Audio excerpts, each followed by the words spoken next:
Hello, hello. Are you listening? Please tell me you're listening.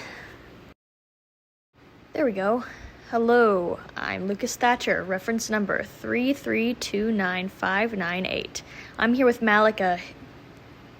What's your last name? Hi, I'm Malik Hughs, Lucas's research assistant. And with that, welcome to my low-quality recordings.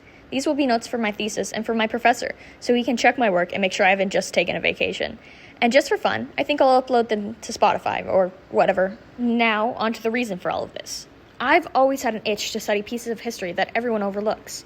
Today we're diving into the town that officially doesn't exist, Adalia, a place wiped from maps and memories, but whose story refuses to stay buried. My search started in the dusty corner of my university library. I found an old diary, faded and fragile, belonging to a man named Jonathan Moore. He wrote about founding a town called Adalia in the early 1800s, but here's the kicker. Adalia doesn't appear on any maps. Almost no records mention it. We've been piecing together clues from various documents. To understand Adalia, we need context. In the early 1800s, America was expanding. Jonathan Moore, the man behind Adalia, wanted to create a utopia far from the growing cities. He gathered a group of followers and headed into the wilderness. Here's an excerpt from Jonathan's diary, dated March 12, 1802. We have chosen a path less traveled, seeking solace in the heart of the wilderness. Here, away from the prying eyes and the relentless march of progress, we shall build our Eden. An Eden, but what they found was anything but paradise. That's so stupid. Okay, let's just keep going. The journey to Adalia was long and tough. Harsh weather, rough terrain, and the constant threat of the unknown, but Jonathan's vision kept them moving. Mary Collins, one of the settlers, wrote letters during the journey. Here's one of them. April 7th, 1802. The road is long and fraught with challenges, but each day brings us closer to our new home. Jonathan's words are a constant source of strength for us all. And finally, after weeks of travel, they arrived at a secluded valley. They named it Adalia. We found an old map drawn by one of the settlers. It shows their initial plans for the town. But dreams can turn into nightmares. Soon after they started building, strange things began to happen. The settlers reported strange noises at night, symbols carved into trees, and an ever-present feeling of being watched. Jonathan's diary entries reflect a growing unease.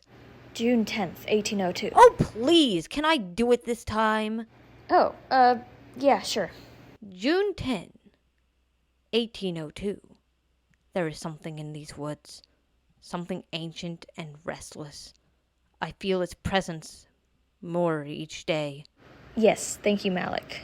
Intrigued by these accounts, Malik and I decided to dig deeper. We've tracked down descendants of the settlers, searched local archives, and moved out to a cabin on the outskirts of where Adalia is, or was, where we plan to stay for a month. The stories we've uncovered are both fascinating and terrifying, and we're just getting started. And feel free to join us the next time I remember to record. Yeah, that's it. Until next time, stay curious and stay cautious.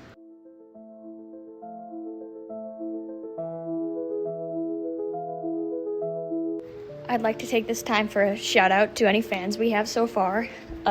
Thank you. Your support means the world for this to get me back into wanting to do this podcast and creating like this. Thank you so much.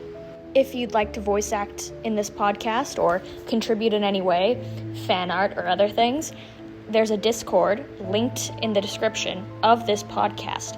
If you go and click on that, you can join and participate in the whole community. Thank you so much.